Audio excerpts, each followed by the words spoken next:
Hey, Built from Scratch Machine Shop back with you. Today, gotta apologize. It's been couple of weeks since I posted. I've been rather busy. Had to move a family member from another state. That took a lot of time, and we had 4th of July holiday. Doggone it, it's just been hot lately. So I'm back out in the garage where we're going to be building our machine shop from scratch. And I wanted to talk about some of the things that I've done in the past, some of the products I've designed, so you can kind of see where I'm coming from, where I've worked before, kind of the things I'm capable of designing, and understand that kind of the hurdle that I've got in front of me is just simply the lack of machinery. So I've decided I'm going to go back through some of my old materials. I went back to one of my workspaces that I used to have where I stored a bunch of my stuff back when I still had machinery, and harvested a lot of the raw material there and a lot of the finished parts, and figured I'd work a little bit to finish some of those and see if I can get those on the market and get some funds coming in, and build up that little nest egg again so that we can get ourselves a mill. I can do just about everything with a mill. I just need a mill. And I had one. I had one in my garage. I sold it right before we moved. And haven't been able to get another one since. So I figured I'd go through a few things, give you a few updates. That's about all the chain that I've been able to make. So those of you that saw the handmade chain that I was working on, that's a couple hours worth of work. That's a lot of parts. I've got a whole bunch more of the threaded links done. I just got to get some of the pass-through links done, and just really have been too busy to sit down and work at that. But that's kind of the idea. The idea behind Built from Scratch Machine Shop is to snag those little bits of time where I have nothing else to do. And if I'm just sitting there watching the TV, I can come out to the garage instead and do something that I find mildly entertaining that can get me on the way to building a machine shop. So that's about all the spare time I've had. What is it? Probably 30 seconds to a minute, somewhere in there. I didn't time how much it takes to make an individual link, but between all of the major steps, it's a bit of time, which is going to make that a little bit more expensive. Did do some market research on that. I've got a family member that is really into kind of retro, almost grunge fashion, and they thought that this would make pretty good bracelets. So I had that for a while, and they really enjoyed playing with it. And I was like, yeah, I think that might be what we're going to do, is we're going to turn those into some bracelets. So if you're interested in adding some of that handmade chain to your inventory, your personal possession, if you want some of that, drop me a message in the comments and I'll work with you. Got to figure out how to get this all set up for that, but I can definitely work with you on that if you want to go ahead and start supporting us with that. But the other thing is, hey, let's look at some of the stuff that I've made so you have a little bit better idea about that and kind of the capabilities, if I've got the right machinery, and maybe I'll answer some questions. All right, let's get you a little bit closer. All right, so you can see there's a bunch more of the parts over here that I've been working on. Just getting those finished up, and I've got to make the matching links. I want to take my setup down until I get a bunch of stuff done, because I don't have to dial it back in. So there you go. There's that big bunch of chain that we've been making. Get that off the way. But yeah, let's talk a little bit about things that I made. So I run 3 different channels. One of them is shop-based and greenhouse and agriculture based, as I was a teacher. Another channel is this one. So this is the Built from Scratch Machine Shop. And then there's one more which is around Christmas decorating and Christmas lights, because I'm pretty big into that. And that's the hobby that I was in when I was working as a machinist, and when I started designing things for the guys in the Christmas light hobby. So let me show you a couple things. So I'm always kind of thinking and reading forums and learning from people. And when I worked in the machine shop, I was trying to solve problems and design products for people in the Christmas light hobby. And one of the things in our machine shop we had is a bunch of these end cuts. So this is rough factory cut from 2 3/4 inch aluminum bar stock. So imagine this in 20-foot sticks. pretty heavy, move it around with a forklift, but they always trued up the end on every single piece. So they cut off about a 1/2 inch off every piece of bar stock to make sure that it had a true edge before they put it in the bar feeders for the lathes. So these were leftover pieces that we had. We had a bunch of those. And on one of the forums I was at, there was guys talking about these wire Christmas light trees that have little branches that fold up and down, and there's Christmas lights on them. I don't have one of the trees here to show you an example of it. I think I've thrown most of them away because basically they fall apart in about 2-3 years. They're just done. And one of the guys is like, I wish somebody made a tree that was like bulletproof. And I was like, aha, I can do that. I can design something that's absolutely bulletproof. And I started looking at the trees, and I came up with a design using these end cuts, and I could buy them at the time at just scrap prices. Also, I could come in on my off hours and I could use some of the machinery, so I started developing this. And this was the hub for my Christmas tree that I was designing. And this has got a lot of machining in it. This was all hand programmed on a conversational EasyTrack Bridgeport. With that, you can see this is... did I sand that? Yeah, I might have sanded that. Nope, that's just the regular offcut.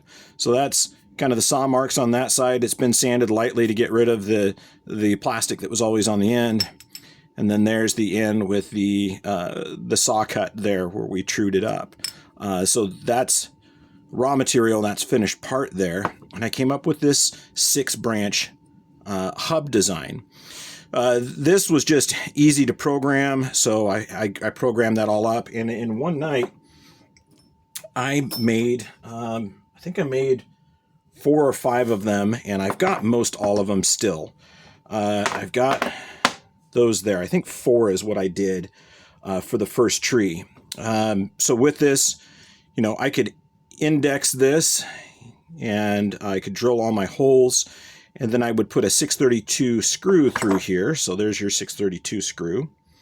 So that just goes in and out. Let's see if I can get... See if I've got the right one. There we go. So that goes through, and that screw would then go all the way through. Let's see if I can get that closer for you. And it would act as a hinge point, right? So this is going to secure my bar stock through there. And I love working with aluminum. That was mainly what I specialized in.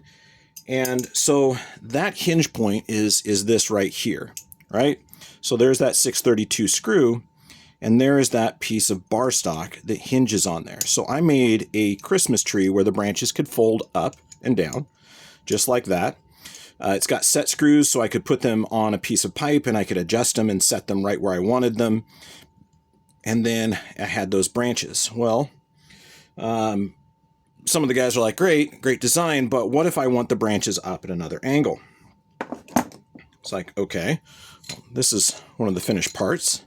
Okay, so one of the things I did is I came in and I added a screw at the bottom.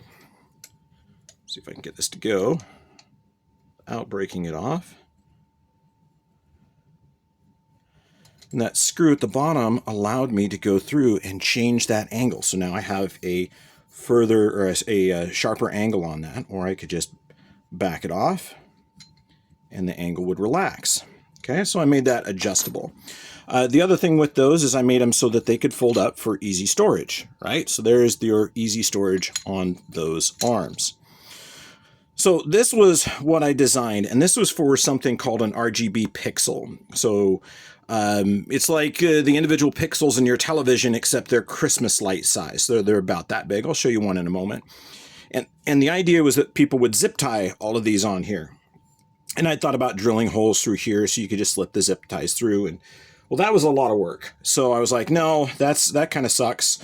And I had started working with a coworker who had a 3D printer, and I started designing a Christmas light clip that would hold these RGB pixels. So I designed a series of these pixel clips here. So this was the original. I called it the 5 clip, and then I started adding different features to it for different things, and that's the final design right there. So this is one of those final pixel clips. This, I do have an injection mold. I don't know if the company still exists. I know a lot of companies in China have disappeared. Unfortunately, I did have a business partner at the time, and they did the mold in China, which really sucks because my mold stuck in China. But this is designed to clip on to the bar stock, just like that. And it locks on there, and it doesn't move back and forth, and then you stick your Christmas light right in there. So these are HDPE. They've got carbon black in them, and they've got a UV protectant, so they're double UV protected. And for the longest time, I had one of my other designs, which was a 6-pointed, just real simple snowflake. I had it outside.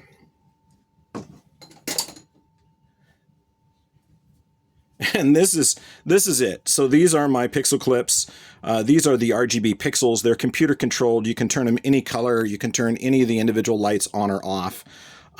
This one got bumped and knocked off long ago, but other than that, all the pixel clips are still hanging on there. And I had this, like, it's covered in dirt. It was literally outside, just sitting on the roof of a building, exposed to the sun, just testing these clips. You can see how they hold all of those lights parallel. So this is what I based my entire system off of, was this 1/4 inch by 1/2 inch bar stock and these pixel clips. So everything I was building was for this. So with these branches, they would all fold up, and then you would have all of these rows of lights on these. And when you're ready to take them out for the season, you would just let it open up. You know, you could store them upside down, and everything would drape. And I did different size arms. So this is the small, medium,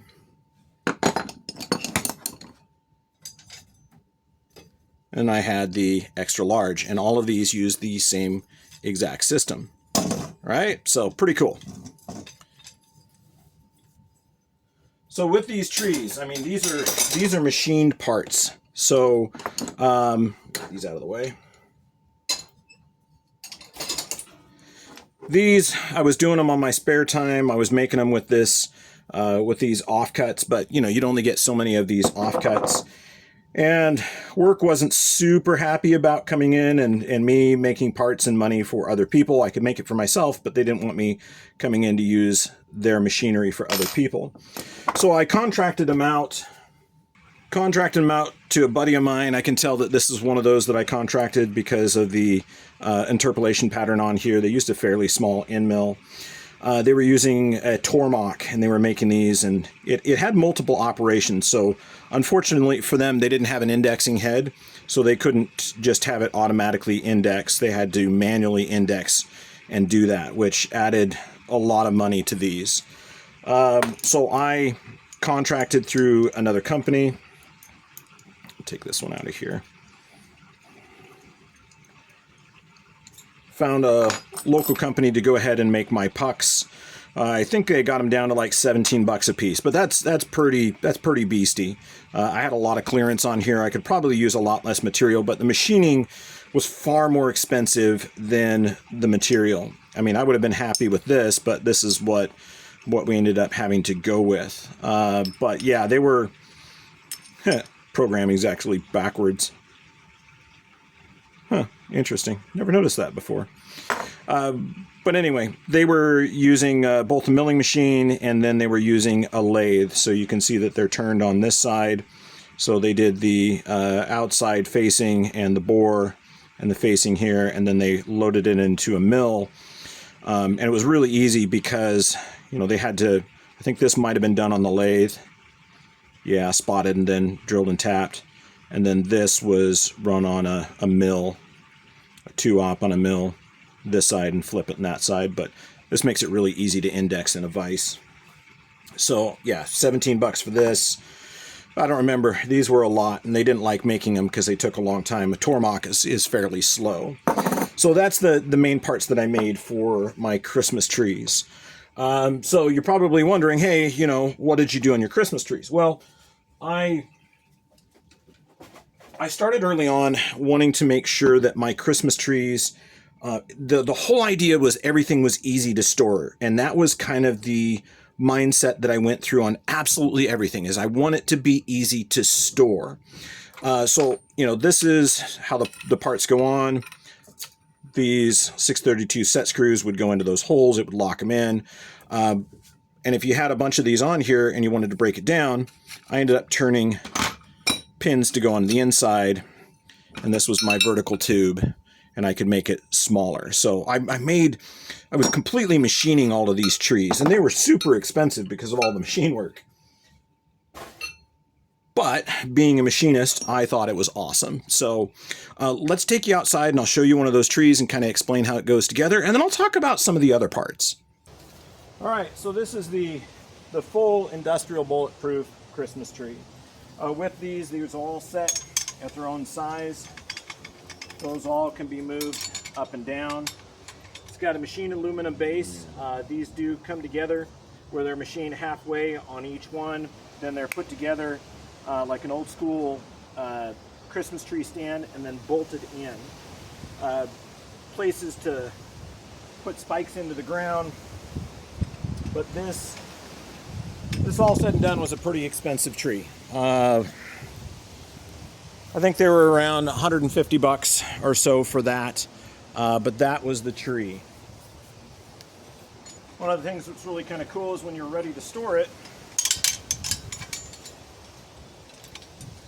of course that one set screw is not done all the way, you could just turn it upside down and everything would fold up and you were good to go.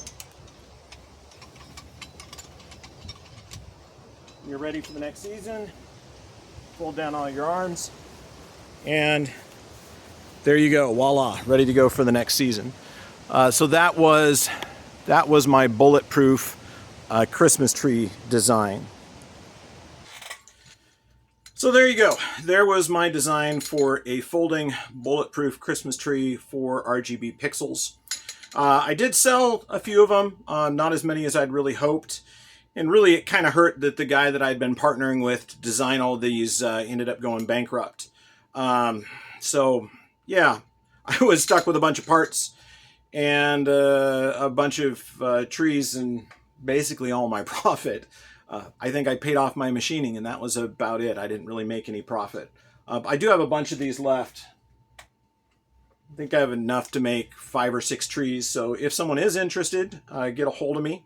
And I can talk to you about this. As far as Christmas light clips, I'm going to have to do a little digging and see if that company still exists, if they've still got my molds. If not, I'm going to have to find another way to get these clips done. I would actually honestly change them a little bit. So, hey, if you're out there and you want to partner with me as far as doing an injection mold that we could do just a little bit different, basically eliminate all of the extra features that no longer need to be there, but take this back to a regular 1/4 by 1/2 inch clip. I'd love to partner with someone that has maybe a YouTube channel and they do plastic injection molding. I'd love to do the machining. I'd love someone else to work with me on plastic injection molding. But yeah, this was my design for absolutely bulletproof Christmas trees. I have taken it a little bit further with a few other products. I'll talk about each of those in their own video, so we'll just kind of go and play it for ear on that. Anyway, I hope you enjoyed. I hope you're learning something, and more all, I hope that you join us and join us for the ride. Go ahead and subscribe to the channel. I'm going to talk about many of the other products that I've created and designed, and then we're going to get back to some machining and see what we can do. But lots of other stuff to talk about. Anyway, hope you enjoyed. Built from scratch machine shop out.